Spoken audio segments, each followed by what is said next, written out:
Vous êtes sur RTI 1, bienvenue dans le 20h de ce lundi 2 juillet à la une de l'actualité. Les épreuves écrites du baccalauréat 2018 ont démarré ce matin. Plus de 250 000 candidates et candidats les affrontent sur tout le territoire ivoirien. Première épreuve, le français dans les 500 centres de composition du pays. Dernier jour du sommet de l'Union africaine ce lundi à Nouakchott en Mauritanie. Une vingtaine de dirigeants y prennent part, dont le vice-président ivoirien. Il s'agit de faire le point sur les réformes institutionnelles initiées par le président rwandais. À Gagnoa, pour une visite officielle de 48 heures, le Premier ministre ivoirien a participé hier à un grand meeting au stade Biaka Boda de la ville. Amadou Gon Coulibaly a salué la grande mobilisation des populations du Gor à cette cérémonie hommage au président Alassane Ouattara. L'État de Côte d'Ivoire et la Banque ouest-africaine de développement BOAD signent 3 accords de prêt. D'un montant total de 55 milliards de francs CFA, cette enveloppe va servir à faire des investissements pour le développement en Côte d'Ivoire. Merci à tous de suivre RTI 1. Les épreuves écrites du baccalauréat général session 2018 ont démarré ce lundi. Plus de 250 000 candidats composent dans 500 centres dans tout le pays. Le coup d'envoi officiel a eu lieu au lycée moderne de Cocody. Amadou Ouattara. Épreuve écrite du baccalauréat section 2018. Lycée moderne Cocody. Les candidats soumis au contrôle sécuritaire avant tout accès au centre. Il est 8 heures lorsque la ministre de l'Éducation nationale, de l'enseignement technique et de la formation professionnelle distribue les copies de l'épreuve de français. Elle exhorte les 707 candidats de ce centre à composer dans la sérénité et à éviter toute forme de tricherie. Après Cocody en gré, cap est mis sur les 2 plateaux.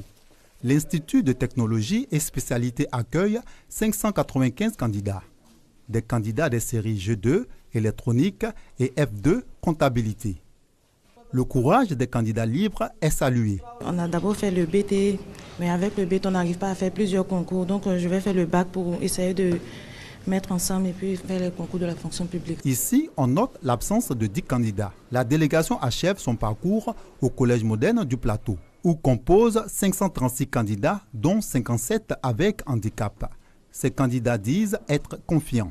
Assez galvanisé pour passer le bac. C'est vraiment une grâce de recevoir Madame le ministre dans notre classe. On va faire du mieux que nous pouvons pour quitter cette classe de terminale. Pour le moment, c'est abordable. Je suis confiante parce que je me suis bien préparée. La ministre ne manque pas d'encourager ses candidats malvoyants et malentendants. Le constat, c'est que l'examen du baccalauréat vient de commencer dans de bonnes conditions. Ce qui me réjouit dans cette dernière visite de centre ici, c'est que cette année, nous avons 59 candidats vivant avec un handicap. L'égalité de chance et l'équité doivent être assurées à tous les enfants ivoiriens. Dans l'ensemble, tout se déroule bien.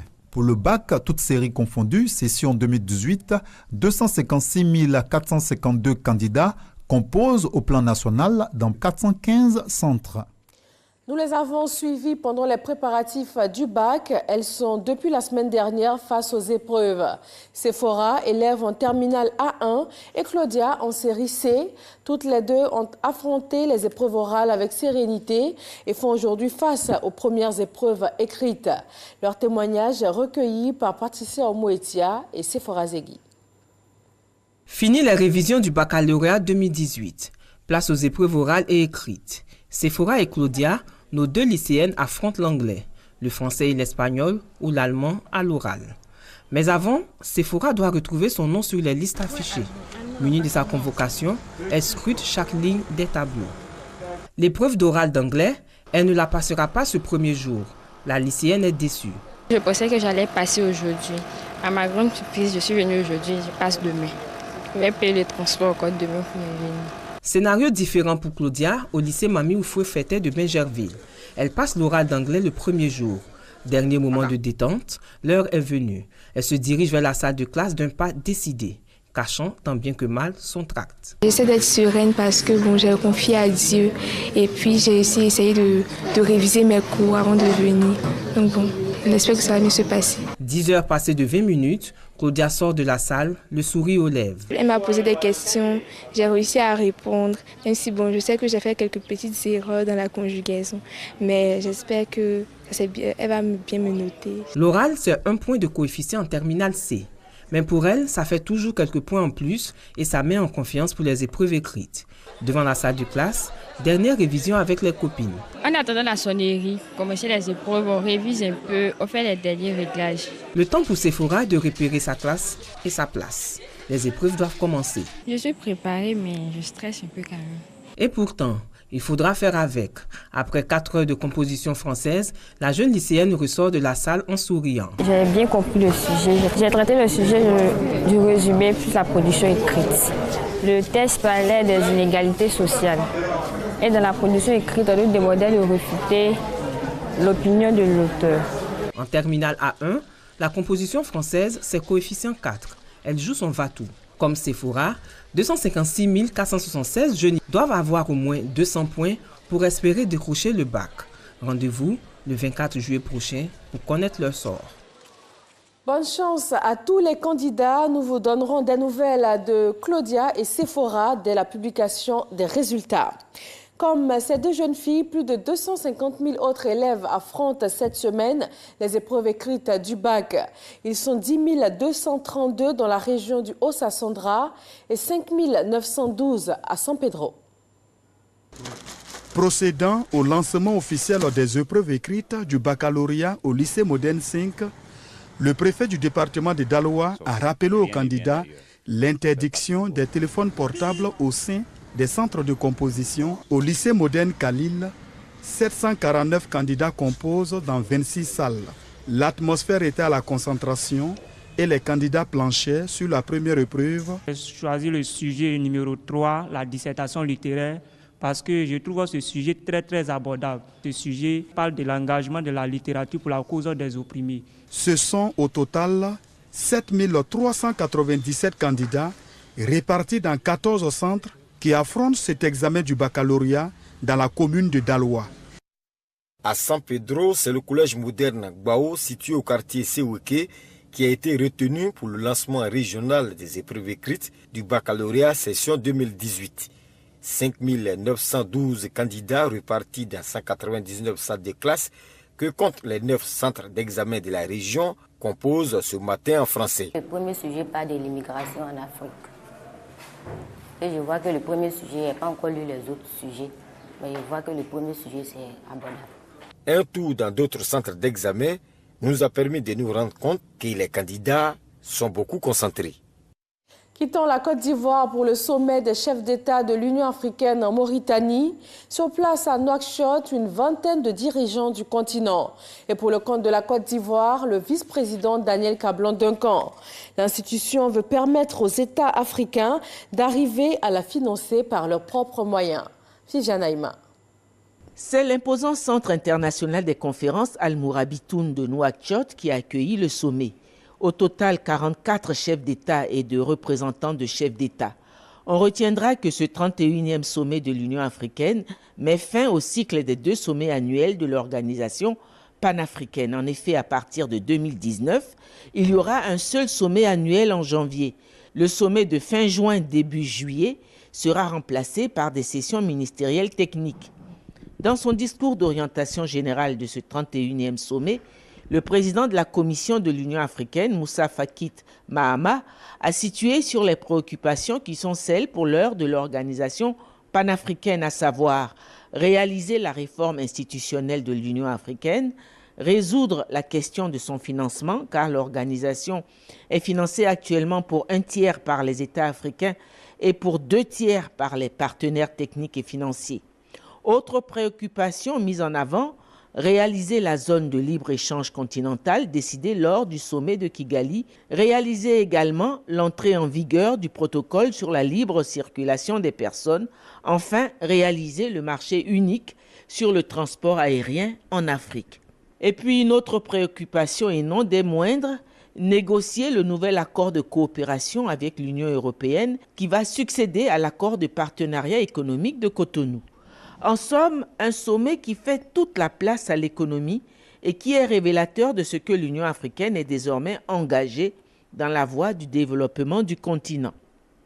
L'année 2018 a été déclarée par l'organisation panafricaine année de lutte contre la corruption, d'où le thème de ce 31e sommet qui est « Vaincre la corruption, une voie durable pour la transformation de l'Afrique ». Après la cérémonie d'ouverture, une longue séance à huis clos a réuni les chefs d'État autour des principaux thèmes, à savoir la réforme institutionnelle de l'Union africaine, les questions liées à la zone de libre-échange continentale, la position africaine commune sur les ACP après la période 2020, la question du Sahara occidental. Le thème du sommet « Vaincre la corruption, une voie durable pour la transformation de l'Afrique » a fait lui aussi l'objet d'un huis clos des chefs d'État dans l'après-midi. Sur le sol ivoirien, précisément dans la région du Gor, la visite de travail du Premier ministre Amadou Gon Coulibaly a pris fin hier dimanche. Et pour ce dernier jour, il a pris part à un grand meeting hommage au chef de l'État.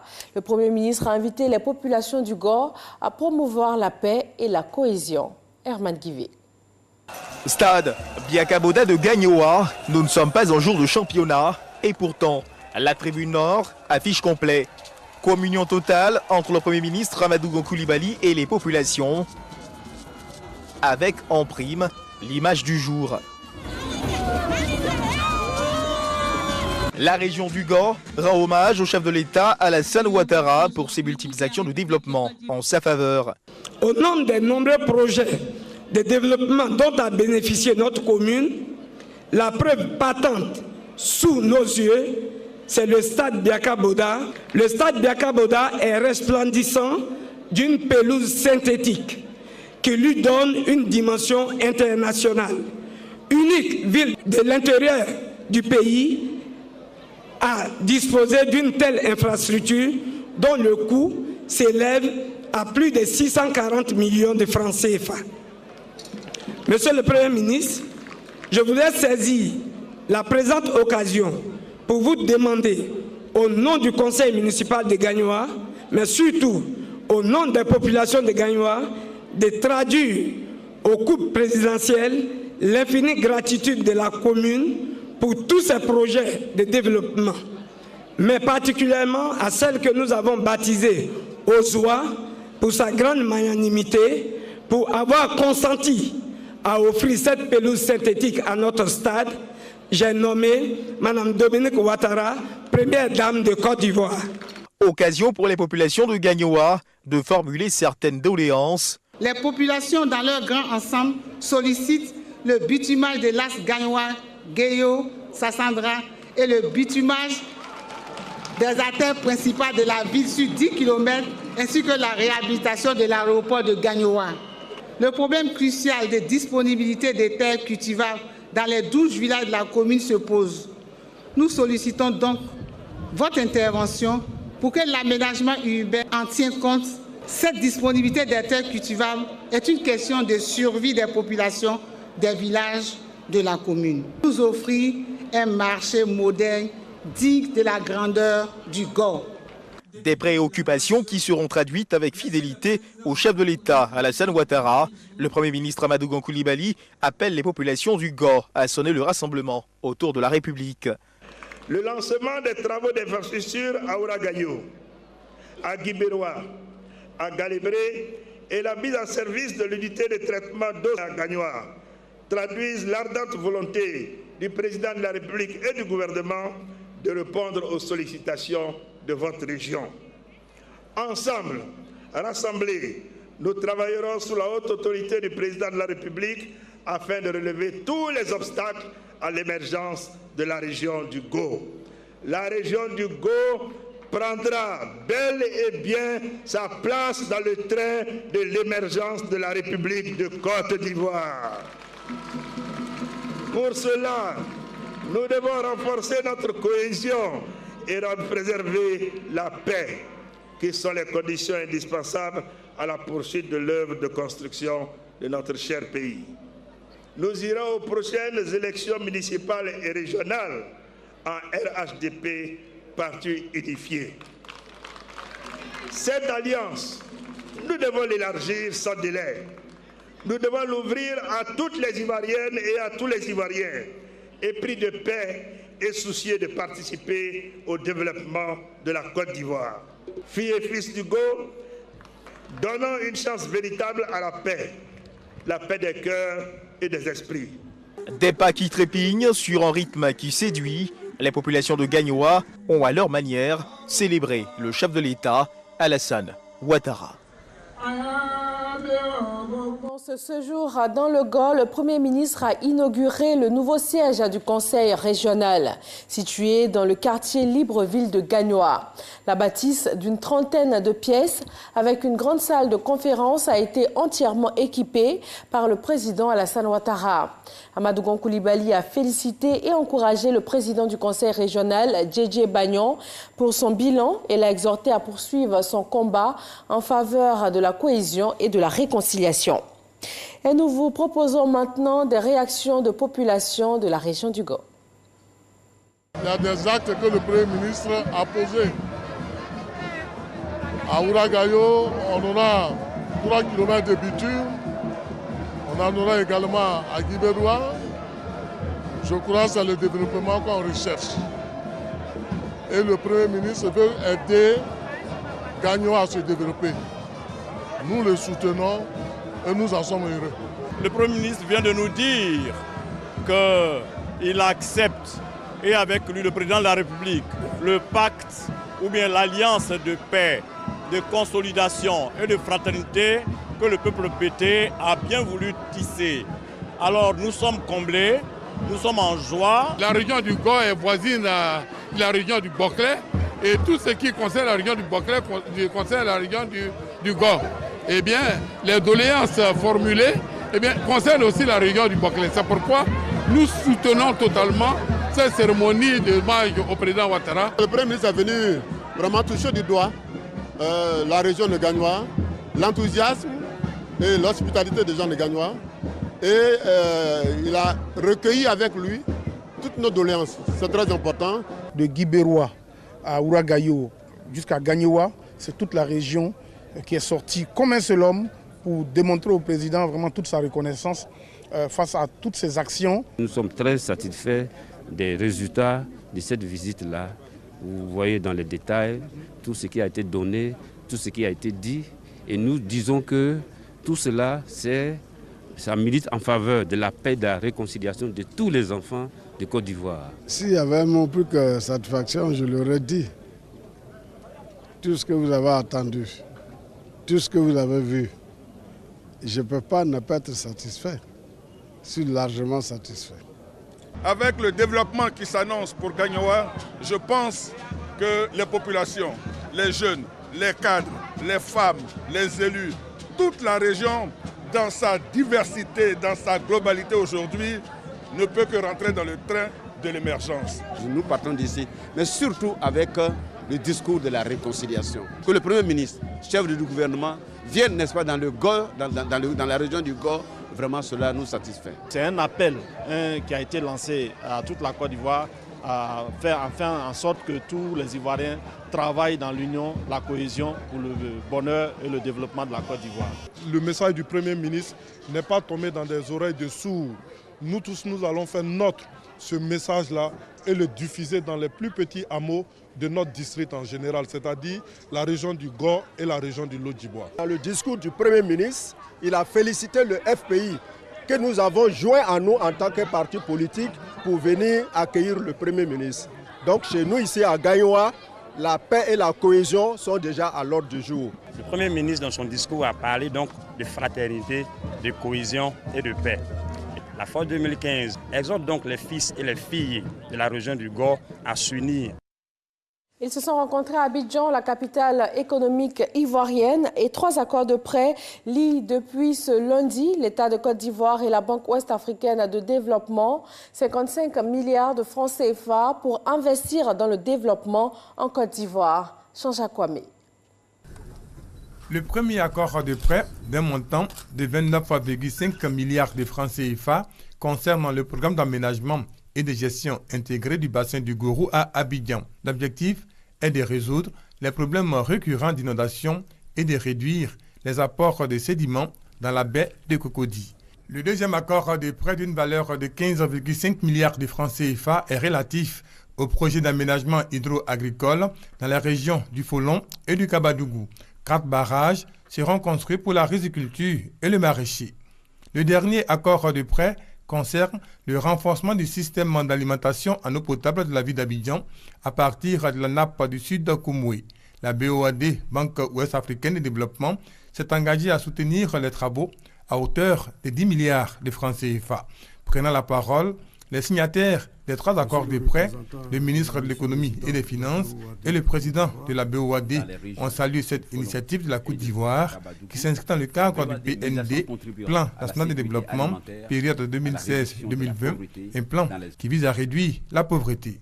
Eu égard à l'importance de la contribution de ces 3 projets à l'atteinte des objectifs du plan national de développement, je reste convaincu que des dispositions appropriées seront prises pour que les travaux se déroulent conformément au calendrier d'exécution retenu. Ces appuis importants confirment la volonté sans cesse renouvelée de la BOAD d'accompagner le gouvernement dans la réalisation de ses objectifs de développement économique et social. Je voudrais à cet égard vous assurer de l'engagement du gouvernement à prendre toutes les dispositions idoines pour faciliter l'exécution des travaux des différents projets dans les délais contractuels prévus. Ces 3 accords de prêt d'une valeur de 55 milliards de francs CFA portent l'engagement cumulé de la BOAD en Côte d'Ivoire à 924,4 milliards de francs CFA. Autre signature d'accord, des chefs d'entreprise américaines et ivoiriennes formalisent leur partenariat. Les principaux secteurs concernés sont l'économie numérique, les énergies renouvelables et les infrastructures dont les entreprises devraient bénéficier de soutien financier. Le reportage de Jean-Louis Guangbo. C'est une véritable offensive qu'entreprennent les chefs d'entreprise américaines en Côte d'Ivoire. La première journée de la visite qu'ils réalisent sur le sol ivoirien s'est soldée par 3 signatures d'accords, aussi bien avec le secteur privé qu'avec l'État. Le premier entre la société Visa, leader mondial des paiements, et le gouvernement pour assurer une plus grande digitalisation des paiements en Côte d'Ivoire. En digitalisant les paiements, nous améliorons l'efficacité et la transparence de l'économie, ce qui renforce la confiance des investisseurs. Nous encourageons la collaboration de tous les acteurs économiques, banques, sociétés de technologie, entreprises de télécommunications, commerçants, gouvernements et ONG. La signature permet à la Côte d'Ivoire de bénéficier des avantages des paiements électroniques innovants. Grâce aux paiements dématérialisés et aux comptes financiers numériques, les ménages comme les entreprises ont la possibilité d'interagir aisément et efficacement, stimulant ainsi fortement la productivité et l'investissement tout en favorisant l'inclusion financière. C'est plus de sécurité pour les populations, pour tous ceux qui aujourd'hui font des transactions encore en cash. C'est plus de vitesse pour notre économie parce que ces transactions vont plus vite, c'est plus d'ouverture, c'est plus de modernisation. Autre accord important noué, celui entre l'Agence américaine pour le commerce et le développement et la Société des énergies renouvelables, SODEN, pour la création d'une usine de production de biomasse à base de déchets de cacao à Divo. À Divo, on va créer 934 postes de travail avec un salaire moyen qui tourne entre 100 et 250 000. Nous envoyons 495 gigawattheures sur le réseau électrique interconnecté. Cette signature-là ouvre aujourd'hui la porte à toutes les entreprises ivoiriennes qui veulent acter dans ce domaine. Un protocole d'accord a également été signé entre l'US African Development Foundation, agence de partenariat public-privé du gouvernement américain, et Bestel Corporation, pour promouvoir le développement des entreprises africaines et particulièrement celles de la Côte d'Ivoire. Bonne gouvernance, exercice de transparence. Le président de la Cour suprême est désormais inscrit sur la liste des déclarants. Afin Kwasi René a procédé à la déclaration de son patrimoine. Accompagné des membres de son institution, il a été reçu par le président de la Haute Autorité pour la bonne gouvernance. Parlons littérature, au volant d'une vie, c'est le titre d'un livre qui nous ramène dans les années 40. Il relate l'histoire d'une femme au volant d'un véhicule. C'est la toute première à avoir franchi le pas.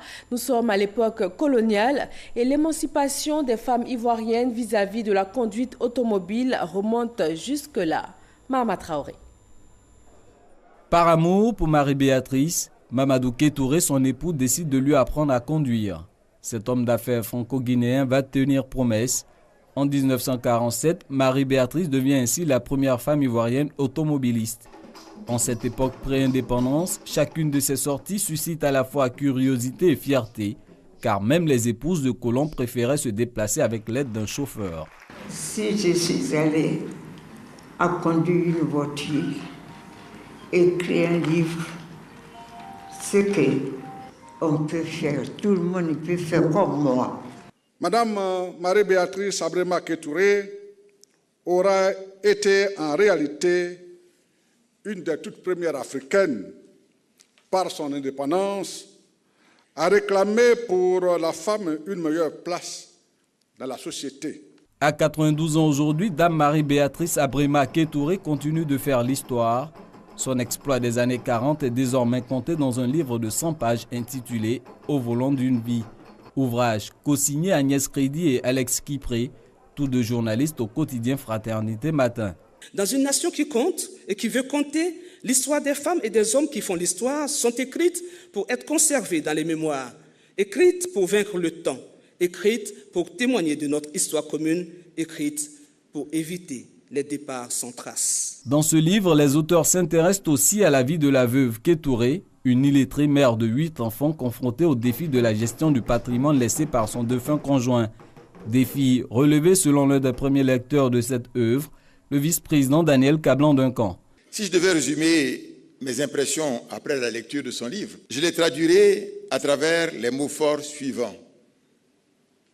Parcours extraordinaire d'une femme ordinaire devenue une femme exceptionnelle. Le fait donc pour la femme de s'approprier la conduite automobile lui garantit sa mobilité et par-delà constitue l'un des moyens pour faciliter son émancipation et son autonomisation. De 2014 à 2018, 986 544 permis de conduire, toutes catégories confondues, ont été délivrés selon le ministère des Transports. Les femmes représentent environ 9% des titulaires. Les femmes ont fait leur entrée de façon progressive dans le domaine du sport également. L'Union nationale de la presse sportive de Côte d'Ivoire est désormais dirigée par une femme et c'est la première fois. Anne-Marie Nguessan a été élue pour un mandat de 3 années au terme du 5e congrès électif de l'Union. Véronique Conan et Oda Legbe. Élue par acclamation par ses pairs, Anne-Marie Nguessan, épouse Koulibaly, présidera aux destinées de l'Union nationale de la presse sportive de Côte d'Ivoire pour les 3 prochaines années. Elle succède à Magoular Diop. La nouvelle présidente exprime sa gratitude au mandant et prône l'union sacrée au sein de la corporation sportive. Nos priorités, c'est d'abord de commencer à resserrer les liens entre tous les journalistes de sport de Côte d'Ivoire pour que nous puissions travailler ensemble. Les appeler à venir rejoindre l'Union parce que nous avons besoin de l'apport de tous pour pouvoir aller de l'avant. Je suis très heureuse en tout cas d'être la nouvelle présidente. Je remercie tous les journalistes qui ont participé aujourd'hui à ces travaux. Parrain de la cérémonie, le ministre de la Modernisation, de l'Administration et du Service public, Pascal Abinan, s'est réjoui de cette élection tout en exhortant les journalistes sportifs à plus de professionnalisme. Vous avez un pouvoir dont vous devrez faire bon usage. C'est pourquoi je vous invite à plus de rigueur et de sérieux, chose dont je ne doute point, dans l'exercice de votre métier et surtout dans le management de l'Union nationale de la presse sportive de Côte d'Ivoire. Très émus par l'élection de leur candidate, certains journalistes n'ont pas caché leur joie. Notons que c'est la première fois qu'une femme accède à la tête de l'Union nationale de la presse sportive de la Côte d'Ivoire. Merci à tous de votre attention. Bon début de semaine sur RTI 1. Bonsoir à tous.